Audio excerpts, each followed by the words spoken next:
nípìnlẹ̀ṣẹ̀ ọgbọ́n. Ìbẹ̀rù Olúwa nípìnlẹ̀ṣẹ̀ ọgbọ́n. Ìbẹ̀rù Olúwa, ìbẹ̀rù Olúwa, ìbẹ̀rù Olúwa nípìnlẹ̀ṣẹ̀ ọgbọ́n ni.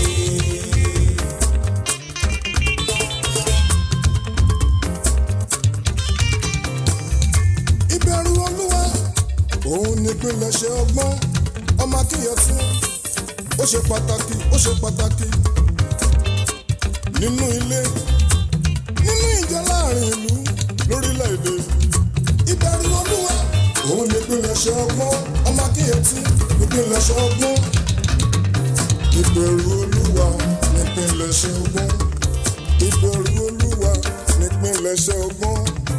Ìbẹ̀rù Olúwa, ìbẹ̀rù Olúwa, ìbẹ̀rù Olúwa nípìnlẹ̀ṣẹ̀ ọgbọ́n ni. Ìbẹ̀rù Olúwa nípìnlẹ̀ṣẹ̀ ọgbọ́n. Ìbẹ̀rù Olúwa nípìnlẹ̀ṣẹ̀ ọgbọ́n. Ìbẹ̀rù Olúwa, ìbẹ̀rù Olúwa, ìbẹ̀rù Olúwa nípìnlẹ̀ṣẹ̀ ọgbọ́n ni.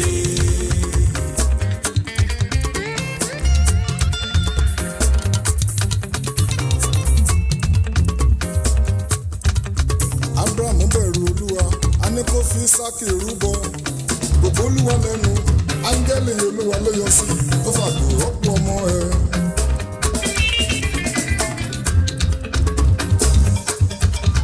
Abraham bẹ̀rù Olúwa, a ní kó fi Ísákì rúbọ. Kò má gbólúwa lẹ́nu, áńgẹ́lì Olúwa ló yọ sí, tó fàgbò rọ́pò ọmọ ẹ̀. Ìbẹ̀rù Olúwa, Ìbẹ̀rù Olúwa nípìnlẹ̀ṣẹ̀ ọgbọ́n. Ìbẹ̀rù Olúwa nípìnlẹ̀ṣẹ̀ ọgbọ́n. Ìbẹ̀rù Olúwa, ìbẹ̀rù Olúwa, ìbẹ̀rù Olúwa nípìnlẹ̀ṣẹ̀ ọgbọ́n ni.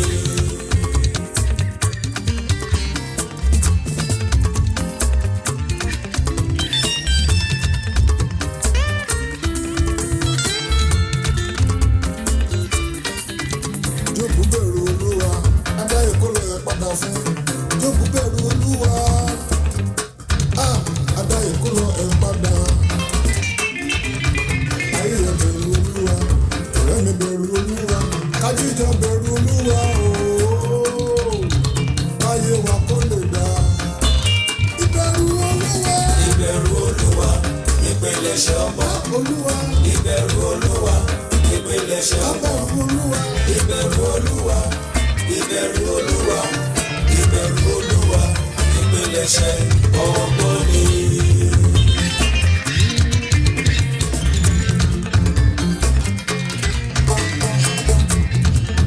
tábà níbẹ̀rù Olúwa, ohun tó lè àárọ̀, kálọ̀ nípinnu tó dáa. Ìfẹ́ làkójá òfin, kágbọ́kàn lọ́lọ́run, Olúwa ràn wá lọ́wọ́.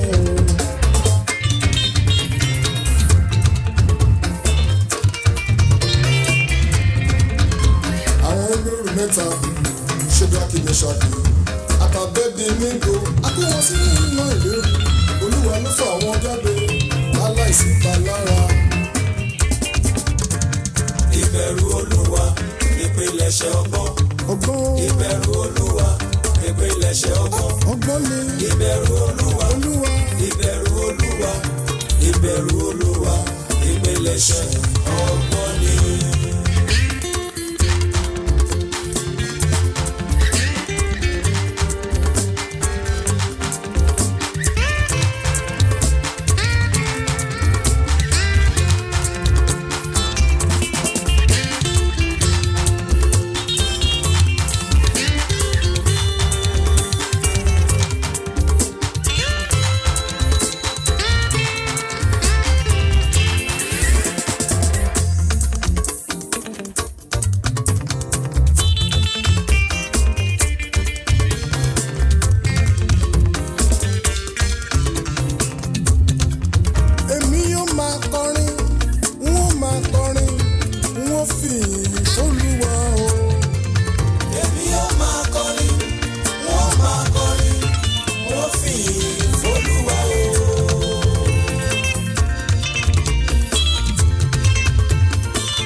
bẹ́ẹ̀ ni kógókógó là ń gbóhùn alágogo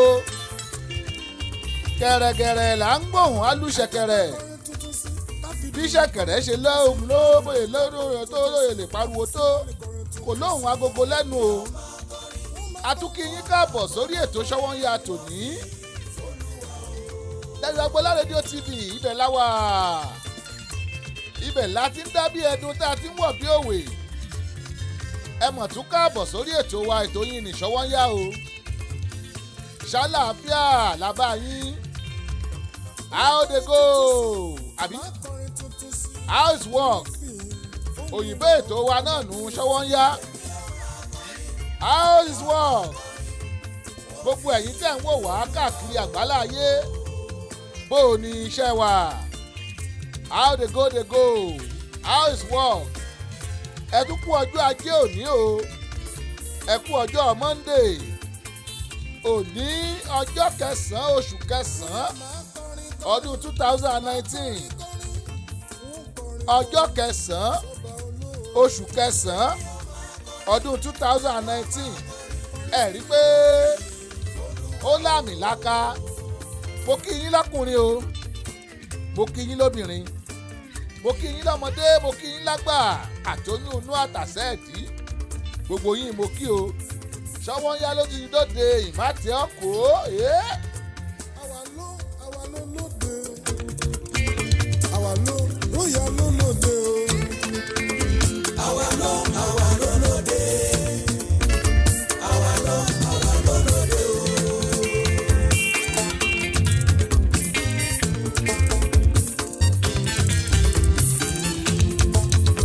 àwa ló lóde àwa ló lóde o. Kí n gbọ́. ẹ ti mọ̀ pé àwa ló lòde. Àwa ló ní kó ṣá prápra. Àwa ló ní kó clean. Àwa ló ní kó clear. àwa ló Lẹ́yìn Agbọ́lá rédíò TV náà ni o. àwa kọ́. Ẹ má jẹ́ oyè àyè lẹ́nu. Bójoojúmọ́ ọ̀tún ni.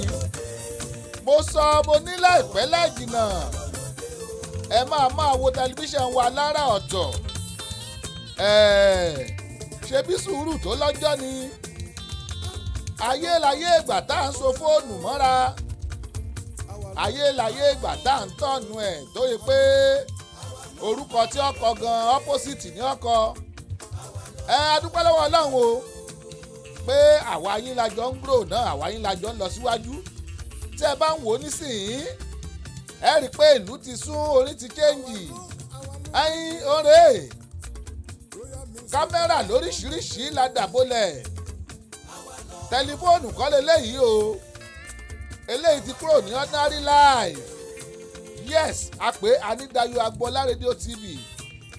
Television station ni Ọlọ́run sì ti bá a gbé kalẹ̀. Adúpẹ́ lọ́wọ́ Ọlọ́run tẹ́ ẹ bá ń wò báyìí. Ẹ mọ̀ ọ́n tí ń ṣẹlẹ̀ lọ́wọ́lọ́wọ́. Yes kẹ́. ọmọ akínyẹ̀tún ọmọ ológun ìjẹ o. ìkòkò tuntun àrúgọ̀ngàn. Ibikíbi tí ẹ wà tí ẹ ti ń wò wá. Àdúpẹ́ àtọpẹ́dá àdúpẹ́ pé òkun. Ẹ̀yin tí ẹ wọlé tí ń lè rí yín ẹ má bínú. Gbogbo ètò táǹtò náà ni ò tí ì já lè báláǹsì ẹ̀. Ṣùgbọ́n mo rí Ruth Ọládé Adéjùmọ̀ ẹ kú àbọ̀ sórí ètò wọn ní Ṣọ́wọ́nyá lẹ́tò. Kenny Mascot mo rẹ́yìn náà o ẹ kú àbọ̀. Mo ní tẹ́ bá ń wò ẹ́rì pọ́pọ́n ti sún, ìlú ti yí, orí ti change. Kò sí tẹlifóònù ń bẹ̀ o. Kámẹ́rà ni kámẹ́rà tán ń lò ní television station tẹ́ ń wò káàkiri, tẹ́ ń wò lórí CNN, tẹ́ ń wò lórí Fox News, tẹ́ ń wò lórí CBS, tẹ́ ń wò lórí NPT, tẹ́ ń wò lórí gbogbo ẹ̀, tẹ́ ń wò lórí ABC. Òun náà ni ó ti kalẹ̀. Mo sọ fún yín mo náà rúbọ̀, wọ́n wọ́n ti rú dé o. Òun náà rèé ẹ lè máa wò wá báyìí. Èdè wa náà jáde ketekete. Kò sí wípé lẹ́ẹ̀rí, kò sí wípé là ń adjust fóònù, kò sí mọ́.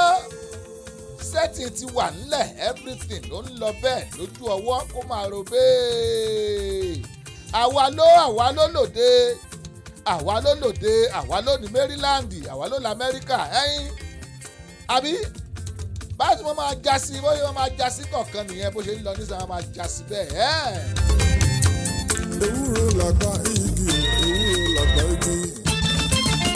ó ọmọdékùnrin yìí.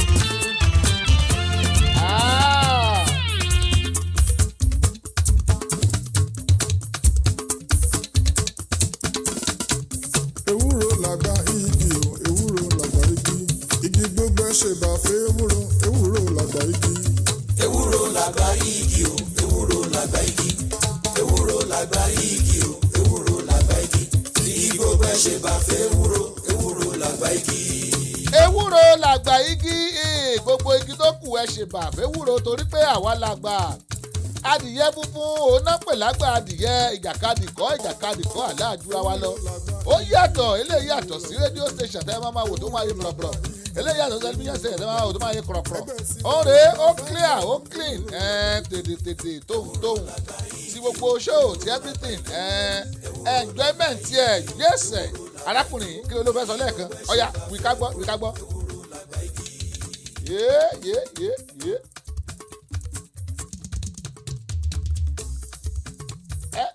ẹlẹ́yà làgbà aṣọ ẹlẹ́yà làgbà aṣọ. ẹ gbọ́. ẹlẹ́yà làgbà aṣọ ẹlẹ́yà làgbà aṣọ. aṣọ gbogbo ẹ ṣe bá fẹ́ ẹlẹ́yà làgbà aṣọ. no wonder tó ṣe pé àwọn aṣọ táǹtà nísìn àwọn aṣọ tó ti ya yẹn ó máa ń wọ́n ju àwọn aṣọ yòókù lọ wọ́n ní ẹlẹ́yà làwọ̀ ẹlẹ́yà làgbà ayọ̀ ẹ̀rí páwọn léèsì tó níwò tó rí pélépèlé àmọ́ wọ́n ju àwọn aṣọ burúkú lọ ọkọjá bìkẹ́bù ó tún lálẹ́ wù gẹ́tẹ̀lẹ̀ bùsáyà ángádò ẹ̀mí mi mílẹ̀ náà mò ń bọ̀ ohun èdè adọ́kọ̀ yíyẹ. Dayo Agboola Radio TV. You can join us on Facebook at these pages: Babalonta, Dayo Agboola Radio TV, Samis Dayo Agboola, Dayo Agboola Media Diamond, and also you can download our radio app on Google Play Store. Subscribe, watch, and like our TV channel on YouTube. Just type Dayo Agboola and you are ready to roll. Babalonta Digital Studio, Baltimore, Maryland, America. Telephone +1443 760 8578. Dayo Agboola Radio TV, the ultimate in audio visual. bó ṣe jẹ́ lẹ́gbọ́n yẹn Dayo Agboola Radio TV the ultimate in audio visual òpin ìrìnnú last bus stop fún audio visual nìyẹn mo ní ọpọ́n ti sún ìlú ti yí orí ti change gbogbo ẹ̀yin èèyàn wá o gbogbo ẹ̀yin tẹ̀ ń wò wá gbogbo ẹ̀yin tó yẹ pé ẹ̀ṣẹ̀ ń wọlé ni mo kí yín ẹ kú àbọ̀.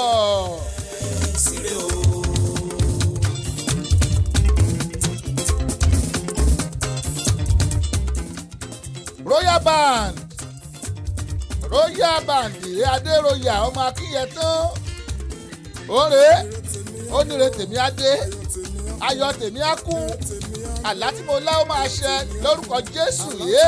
kò ní ṣàìṣe síre o. ire tèmi adé o ayọ̀ tèmi á kún o. ire tèmi adé o ayọ̀ tèmi á kún o.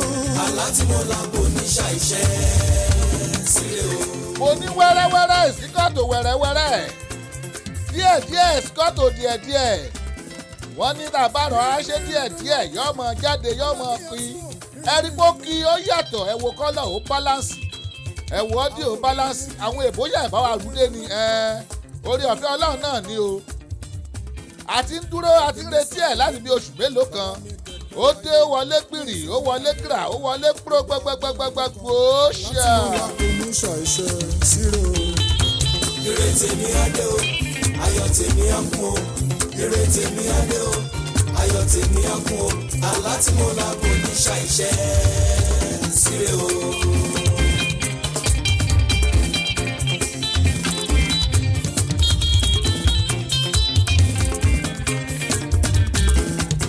àpamọ́wọ́ owó gbogbo káràkátà o. àpamọ́wọ́ owó. àdúrà rèé tàkàrà o. ẹjẹ́ máa ṣàmì ẹ̀ kò ní ṣàìṣe. ṣe mọ̀ pé ṣọwọ́ ń yá la pètò pé ṣé ọwọ́ yín yá báyìí ire tí yín á dé ayọ̀ yín á dé àlá ire tẹ́ ẹ dá ó máa ṣẹ síre believe me believe you.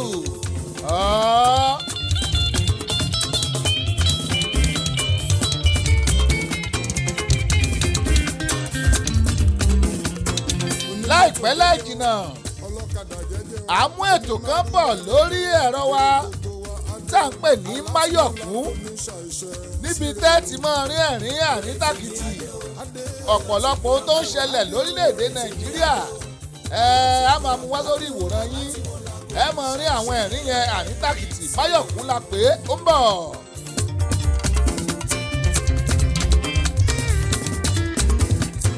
ẹni wọkọ̀ arọ́kọ̀ ẹni wáyà aráyà. àdúrà rèé ẹ̀ ń wọkọ̀ arọ́kọ̀ ẹ̀ ń wáyà aráyà yéé ẹ̀ ń fẹ́ ra mọ́tò ara mọ́tò ẹ̀ ń fẹ́ bímọ abímọ ẹ̀ ń fẹ́ kọ́lé akọ́lé ẹni tó ń wáṣẹ́ àríṣẹ́ yẹ́sìkẹ́ lónìí ọjọ́ Monday ọjọ́ ajé ọjọ́ kẹsàn-án oṣù kẹsàn-án ọdún 2019 lébò sílẹ̀ àyàgà.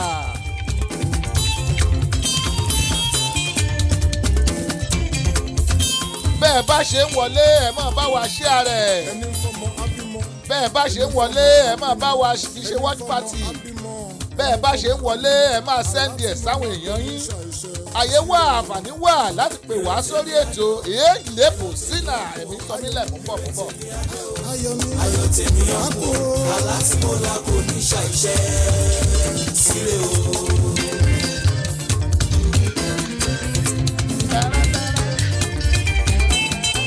àròkọ bọ́dún dé o gbogbo àgbẹ̀ pátá o àròkọ bọ́dún dé ẹ̀yin àgbẹ̀ alátìmọ́lá kò ní ṣàìṣe. ìgbà àárọ̀ ẹ̀yin kọ̀pẹ́kọ̀pẹ́ àrèpàtògún ẹ̀yin ọdẹ láburú òní ṣe yín yẹ́sẹ̀ aláìre ṣáà lásìlẹ̀-èdè Nàìjíríà kò ní ṣàìṣe ẹ̀tún jẹ́ gbọ̀n kan tárákùnrin yẹn sọ lẹ́ẹ̀kan náà kí ló wí náà ó yá pàtó sọ.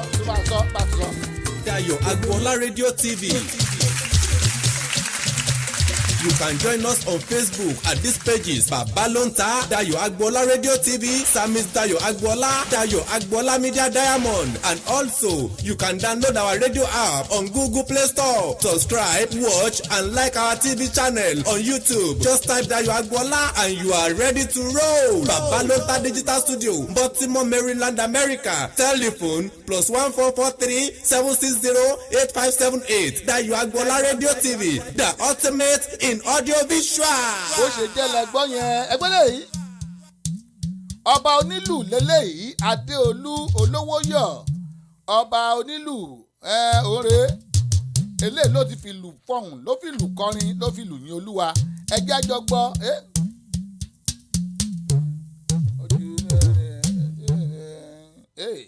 ojúmọ́ re ni ojúmọ́ re ni ojúmọ́ re ni ojúmọ́ re ni ilẹ̀ tó mọ́ mi lè ní o ojúmọ́ re ni ọ̀nà ṣí ọ̀nà là ojúmọ́ re ni.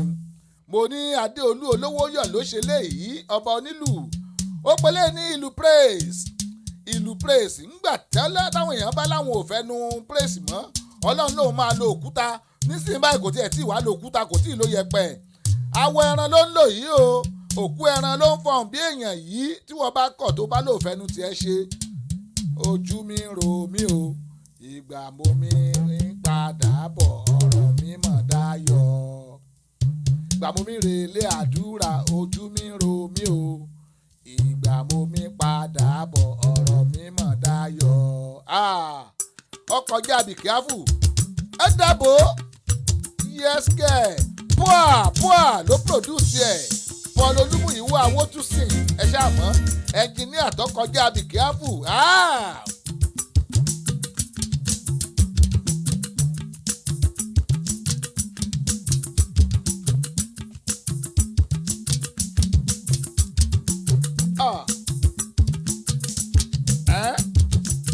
Yẹ́sìkẹ́.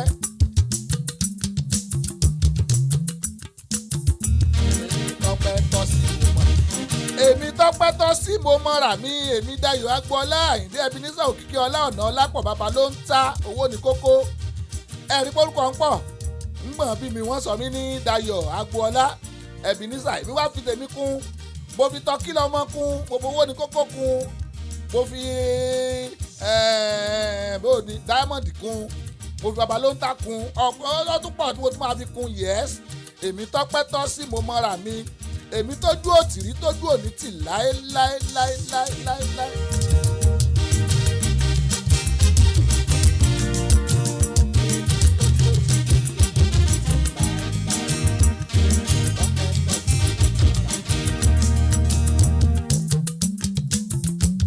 ọpẹ́ tọ́ sí wọ náà ṣó o mọra rẹ kó o yin olúwa kò sóhun mo lè fore jésù ṣe àfọpẹ́ àfihàn wẹ́rẹ́ sẹ̀nẹ́bà sẹ́ẹ̀lẹ̀ àáyá kò má sóhun mo lè ṣe àfọpẹ́ o kò má sóhun mo lè ṣe àfihàn o kí ni màá fi fore jésù ṣe fún mi ó yá wí bẹ́ẹ̀.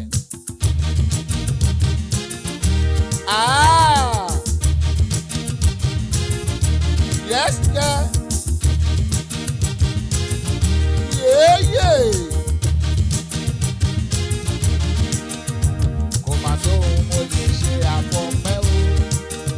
Kò má sóhun mo lè ṣe àfọpẹ́ o.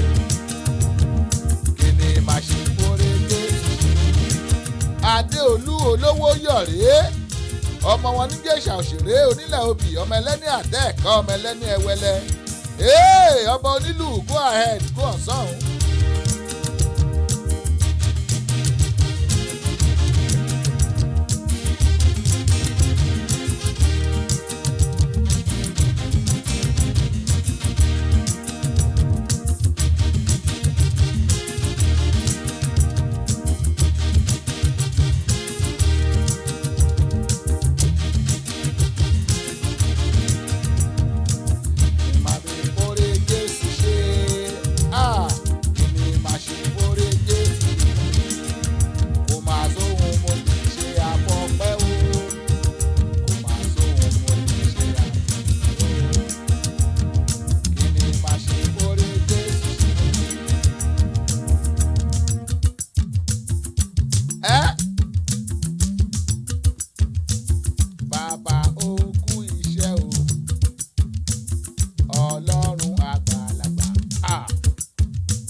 bàbá òkú iṣẹ́ rẹ láyé tèmi èmi mọ pẹ́ dúró ẹnu ọpẹ́ mi ò ní kan ẹ̀yin tẹ́ ń wò mí náà ẹnu ọpẹ́ yín ò ní kan akú ìsinmi àná akú iṣẹ́ òní bó o ní ṣáwọn ọmọ ti reléèwé ṣẹ́nu iṣẹ́ lẹ́yìn náà wà ṣebí iṣẹ́ lẹ́yẹ ń ṣe tó fi ń kọrin iṣẹ́ lẹ́jà ń ṣe tó fi ń wẹ̀ lódò iṣẹ́ tiwa làwa náà ń ṣe bá a ṣe ń pèdè yìí o ẹnu iṣẹ́ làwa náà wà nígbà tó sọ pé ṣọwọ́ ń yá nìyẹn mo ní ẹ lè pè wá sórí ètò aago tẹ́ ẹ lè pè wá sí lórí ètò rèé 443-760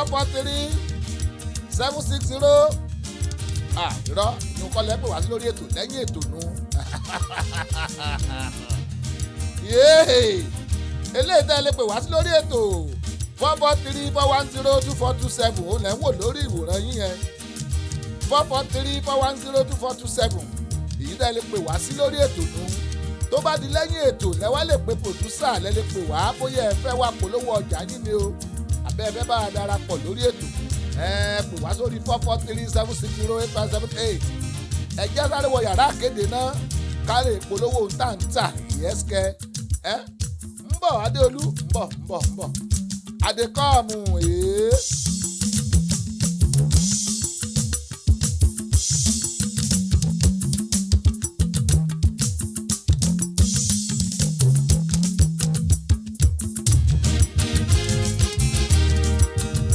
bá mi gbéga ń bọ̀ Adékọ́ọ̀mù yẹ́sìkẹ́.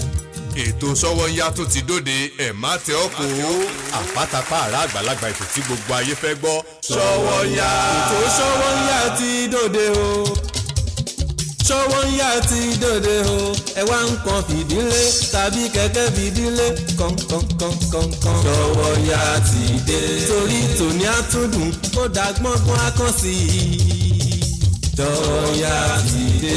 Bẹ́ẹ̀ ni o, ẹ kú lé làákàrà lé ẹ̀rìn wá ní tèrò ọ̀nà. Ètò àgbọ́dúnú tó mọ́wọ́ iṣẹ́ yá tẹ̀ ẹ́ tí ń retí. Ṣọwọ́nyá.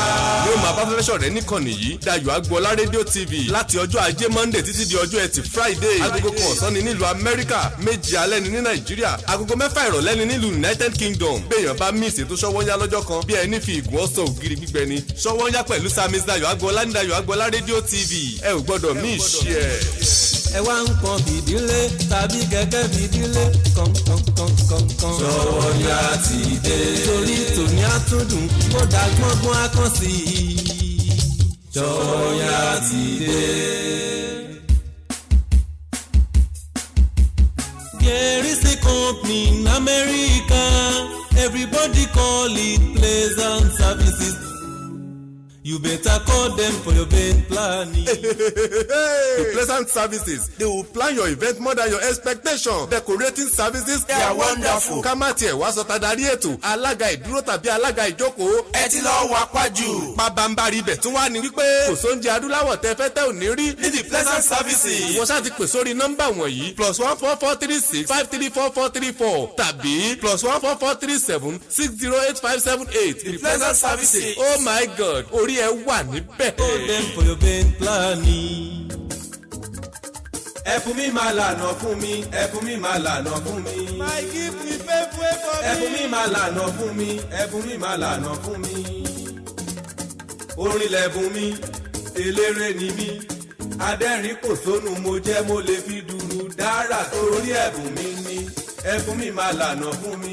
Ẹ̀bùn mi my gift, a fantastic program. Àgbọ́túngbọ́ ètò bá bá ètò alárinrin. Ibi tẹ́ ó ti máa ṣalábàápàdé oríṣiríṣi ẹ̀dá tó lẹ́bùn tó ń lo ẹ̀bùn nínú ayé ní gbogbo ọjọ́ ajé Monday àti ọjọ́ ẹtì Friday ní Dayọ̀ Agboola Radio TV. Time 5 p.m. Upcoming artists can also come on the program to show their gift. Àǹfààní lálẹ́lẹ́ yìí fún gbogbo àṣẹ̀ṣẹ̀dìde ẹlẹ́bùn tó fẹ́ kí gbogbo ayé rí ẹ̀bùn òun ní Dayọ̀ Agboola Radio TV. Agogo 5 ìrọ̀lẹ́ ni yóò máa wáyé ní gbogbo ọjọ́ Monday àtọjọ́ Friday. Ọ̀pọ̀ ló lẹ́bùn tó jẹ́ wípé wọ́n fi ń fọṣọ pọnmi, gbálẹ̀, dáná nínú ilé ìdáná kó má bàa wá rí bẹ́ẹ̀. Ìwọ upcoming tó ń gbọ́ mi yọjú sí wọn lórí ètò ẹ̀bùn mi my gift. Ó wà interesting. Domi alàgbà bọ̀rọ̀gìnì yungbayungba ẹ gbà bẹ́ẹ̀. Ẹ̀bùn mi máa lànà fún mi, ẹ̀bùn mi máa lànà fún mi. Hour of Salvation, wákàtí ìgbàlà. Ó wí fún Sákéù lórí igi wípé sọ̀kalẹ̀ wá nítorí lónìí ni ìgbàlà wọ ilé rẹ̀. Hour of Salvation shall be coming up on Dayọ̀ Agboola Radio TV every Tuesday by 3 p.m. The man of God is equipped to deliver the word of salvation. Pastor Ezekiah Ilufoye, Senior Pastor of Christ Apostolic Church, Salvation Center, situated at 10710 Mariusville Road, Randastan, MD 21133. This is your hour of salvation. Never postpone it to tomorrow. Má fi gbàlà rẹ dọ́là. Because tomorrow may be too late. Jesus Christ, the Son of the Most High God, gave his life to save us. Nítorí ìdí èyí, ẹ jẹ́ ká pàdé olùṣọ́-àgùntàn Ezekiah Ilufoye ti ìjọ CAC Salvation Center lórí Dayọ̀ Agboola Radio TV ní gbogbo ọjọ́ ìṣẹ́gun Tuesday lágogo 3 ọ̀sán. Wákàtí ìgbàlà, wákàtí ìgbàlà, ìwọ tí a ti gbàlà dìde fún ìgbàlà ẹlòmíràn. Jésù Kristi ọmọ Ọlọ́run lolúwa ẹ gbà bẹ́ẹ̀.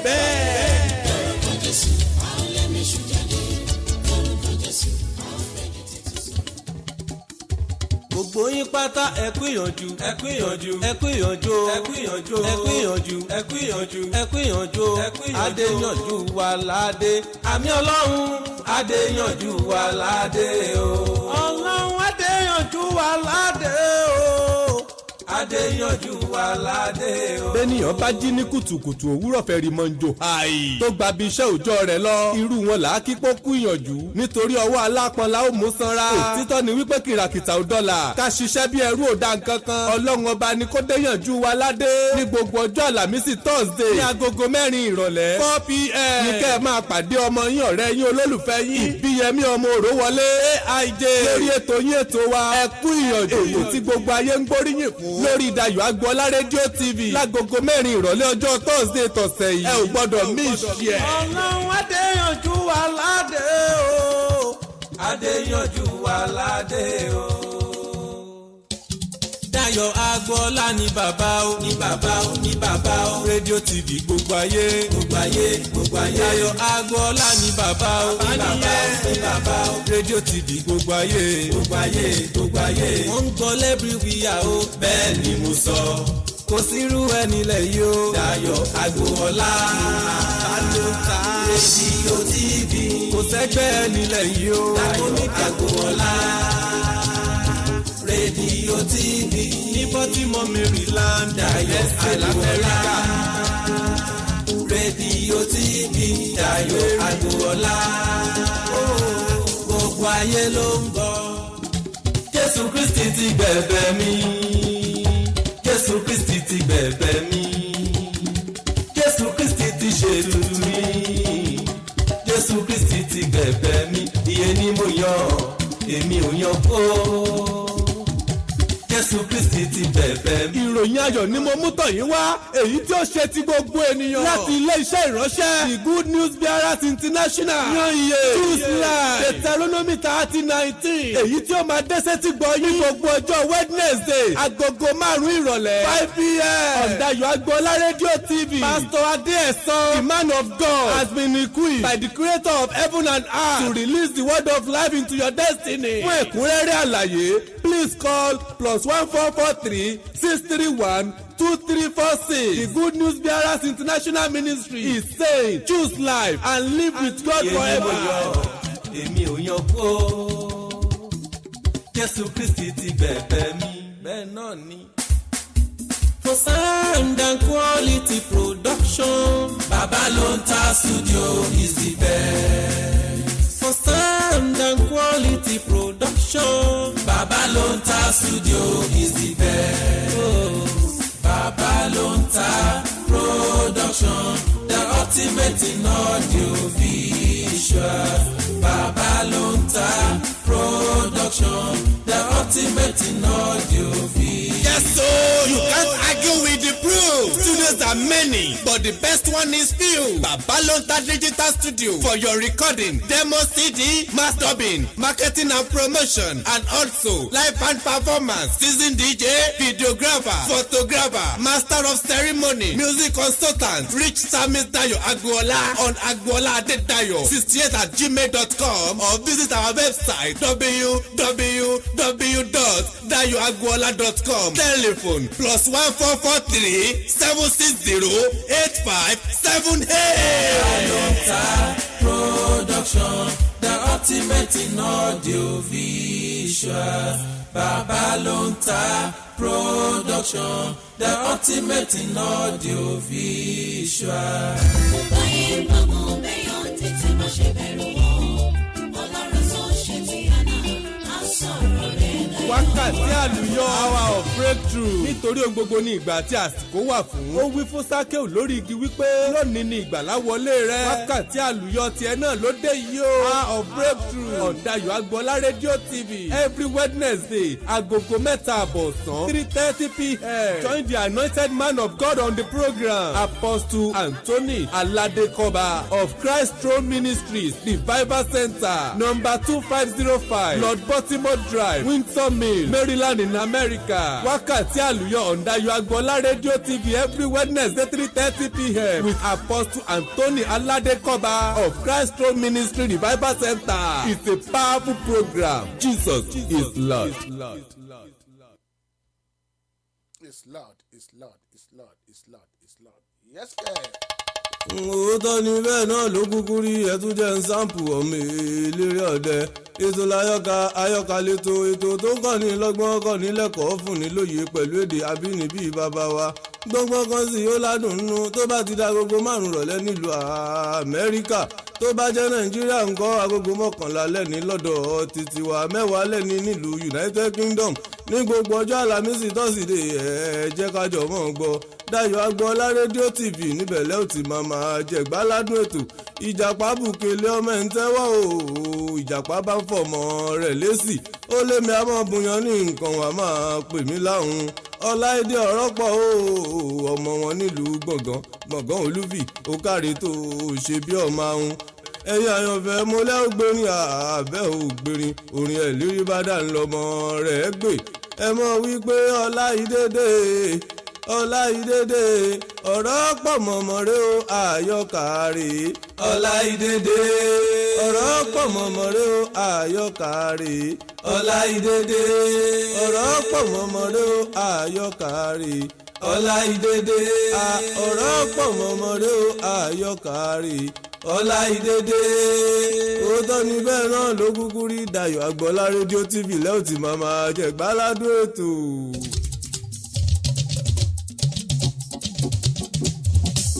Ṣóyá lẹ́tọ̀ ètò tá a fẹ́ gbọ́ o Dayọ̀ Agbọ́lá rédíò TV. Ṣóyá lẹ́tọ̀ ètò tá a fẹ́ gbọ́ o Dayọ̀ Agbọ́lá rédíò TV. Every Monday ti Friday látọjọ́ Ajé dọ́jọ́ Jímọ̀ ni o. Ṣóyá lẹ́tọ̀ ètò tá a fẹ́ gbọ́ o Dayọ̀ Agbọ́lá rédíò TV. Ṣóyá yìí o ètò tó lóyin ládùn wà lólówó ọjà kájébù gbàjẹ́ olówó ọjà tàbóhunkóhun ẹ pè Dayọ̀ Agbọ́lá sórí nọ́mbà rẹ̀ +144 376 085 78. Ṣóyá lẹ́tọ̀ ètò tá a fẹ́ gbọ́ o Dayọ̀ Agbọ́lá rédíò TV. Ṣóyá yìí o ètò tó lóyin ládùn olówó ọjà kájébù gbàjẹ́. mo ní Ṣówónyá lẹ́tọ̀ tó lóyin ládùn Ṣówónyá lẹ́tọ̀ tó ń datẹ́gùn láàmú lọ́wọ́lọ́wọ́ Ṣówónyá lẹ́tọ̀ tí takọtabo ìlú ń gbọ́ Ṣówónyá lẹ́tọ̀ tó yẹ pé káàkiri àgbáláyé náà ti ń gbọ́ náà ti ń kàn sí wa mo ráwọn èèyàn wa tán wọlé mo lè dákọ tán àwọn tán wọlé sórí Sami Dayọ̀ Agbọ́lá mo kí yín ẹ kú àbọ̀ ẹ̀yin tẹ́ wọlé sórí Dayọ̀ Agbómídàdà àmọ̀dẹ́mọ̀ kú àbọ̀ ẹ̀yin tẹ́ wà lórí Babalóńtà bó o níṣẹ́ wà ẹ̀yin tẹ́ wà lórí Dayọ̀ Agbọ́lá rédíò TV ẹ̀ mọ̀mọ̀ ṣeun ẹ kú àbọ̀ mo ní tó wáyé pé ẹ̀ṣẹ̀ ń wọlé tẹ̀yẹ̀ ń join wa àbí first time tẹ̀yìn ń gbọ́ wa rèé àbí ẹ̀ṣẹ̀ hard wa lórí Facebook ẹ wò Dayọ̀ Agbọ́lá rédíò TV náà lẹ́wà o ètò Ṣówónyá ló ń lọ lọ́wọ́ ṣé ọwọ́ ń yá àwọ̀kì ẹwọ́ ń yá how e dey go ẹ wò ẹ lè join wa lórí YouTube ẹ̀yin táìpù Dayọ̀ Agbọ́lá síbẹ̀ ẹ máa rí gbogbo nǹkan tá à ń ṣe bóyá máa jáde nìyẹn tó máa jáde clean and clear bẹ́ẹ̀ ṣe ń rí báyìí ẹ̀rí bóyá rí bí ojú ọmọdé bí ẹ pé kẹ́ ẹ máa náwó mú wa láti inú tẹlifíṣàn ni yes mo láwọn èèbó ṣe ẹ̀rú dé ni a ṣe install ẹ̀ ní àdúpẹ́ lọ́wọ́ Ọlọ́run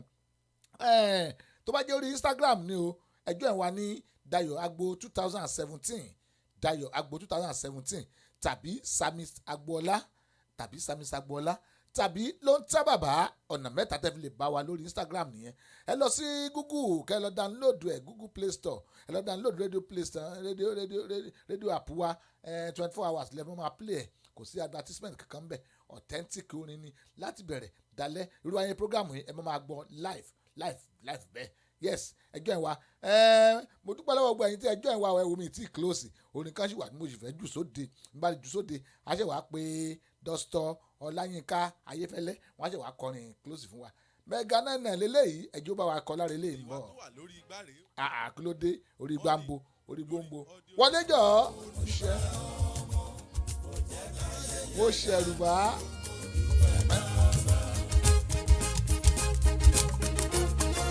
Sọlá ti dá sọlá ti tó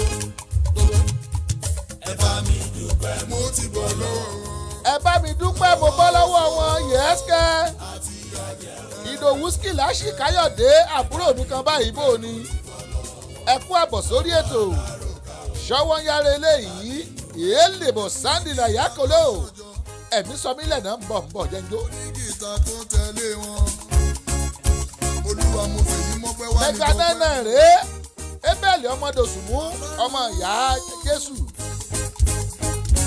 ẹ fún mi ní pakọ́ṣọ̀jọ́ bẹ́rù bá mọ núrò àmọ̀ pẹ́ dání èmi ò róhùn fayọ̀ bí o sọ pé o Ọlọ́run tẹ́wọ́ gbọ́ ọpẹ́ mi o ó yá gbọ́dọ̀ kí ló yẹ mí o ṣe bọ́ ọpẹ́ ni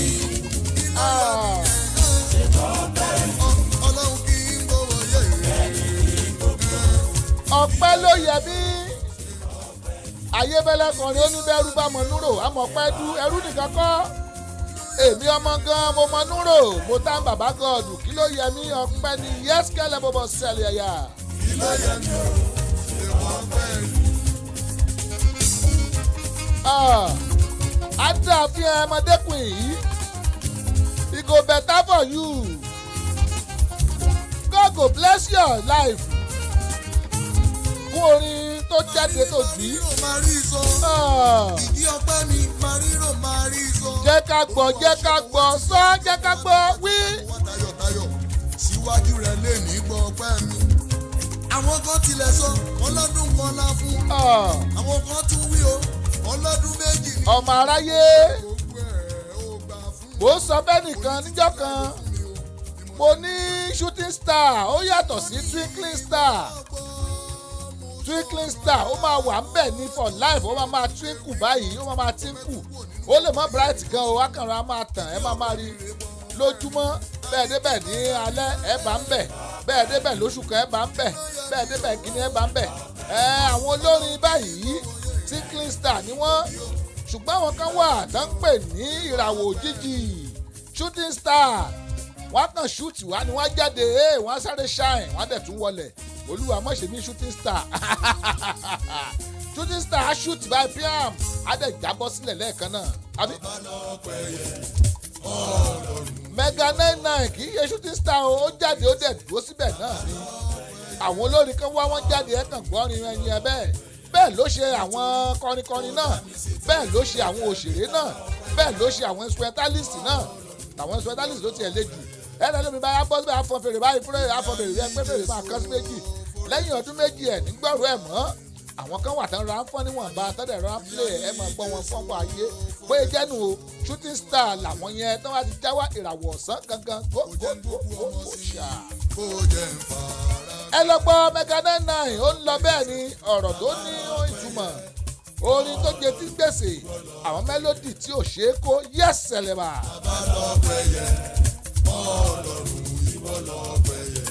nítorí pé ó dá mi sí tẹ́tẹ́tẹ́ bí tara ọ̀fẹ́ yẹ. Ọlọ́run ìwọ lọ́fẹ́ yẹ. Ẹ gbọ́ kí ló yẹ mí ṣe bọ́ pẹ́ ni wẹ́ẹ̀káfà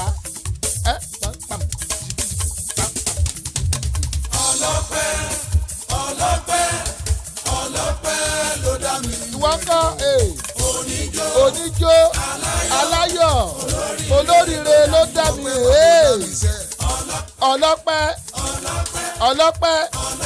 Ọlọ́pẹ́ ló dá mi. Oníjó aláyọ̀ olóríire ló dá mi o. Ó yá wọlé. ọ̀nà ọpẹ́ mi ìmọ̀jẹ́ dúpẹ́ lọ́wọ́ rẹ o. Àní Mega 99 ó ní arrangement yẹn lọ́wọ́. Instrumentation ó kì í bóbóbóbóbóbóbó. Àwọn ọ̀rọ̀ tó make sense ẹ rí pé kì í ṣe copyright. Authentic orin ẹ̀ ló gbé jáde authentic ẹ̀ ni èèlè yá ẹ̀. ó fún mi ní jíjọ tó fún mi ní mímú bá a. ìmọ̀jẹ́ dúpẹ́ lọ́wọ́ rẹ o.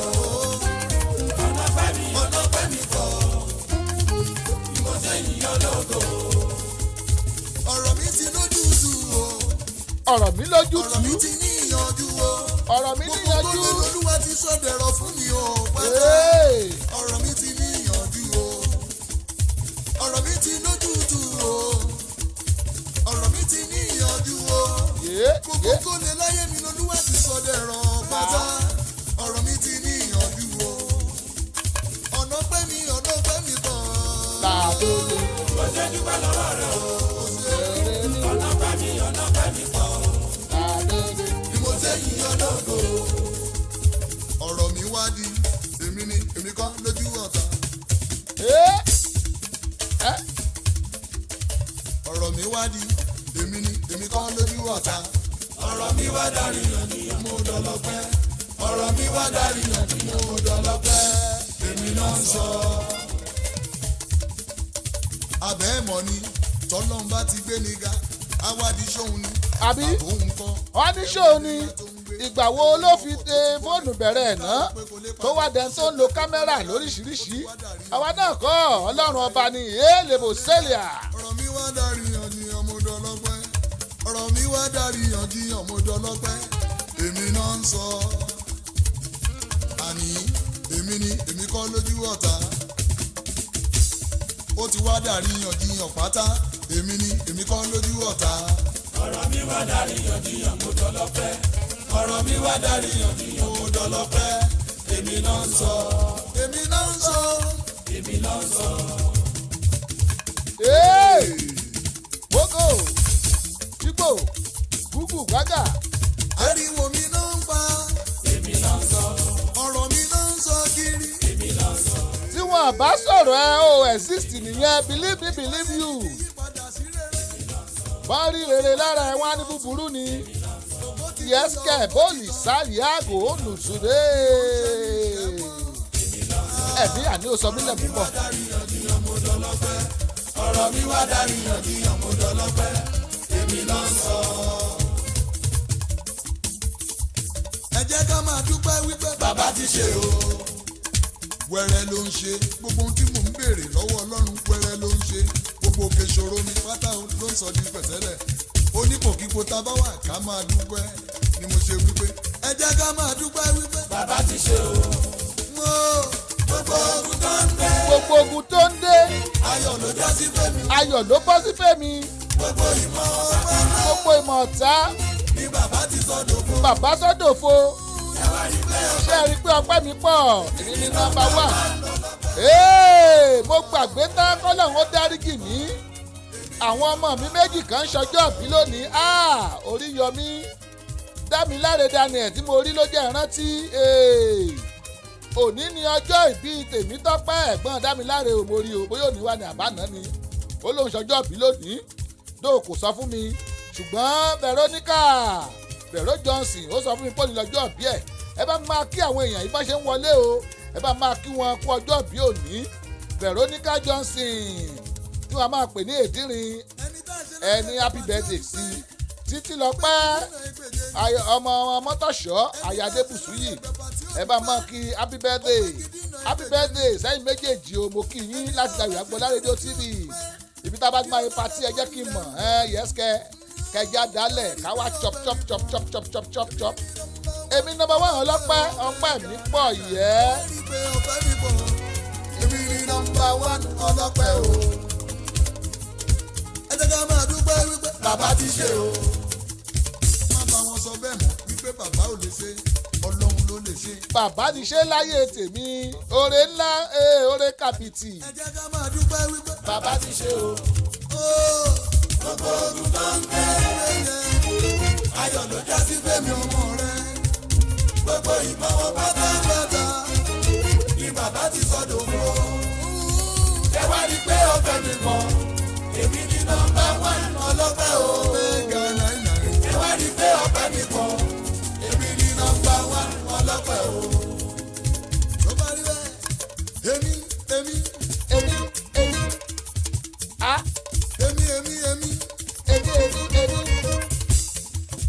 Èmi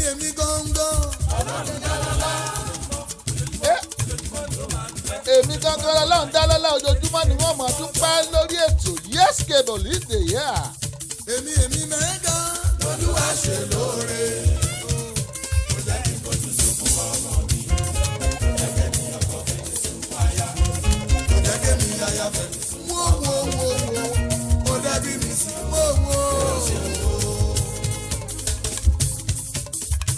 wọ́n ní bẹ́rù bá mọ núrò àmọ́ pẹ́dá. Ẹ̀rú nìkan kọ́ èmi ọmọ gánmọ̀ núrò mo dọ́pẹ́ yes.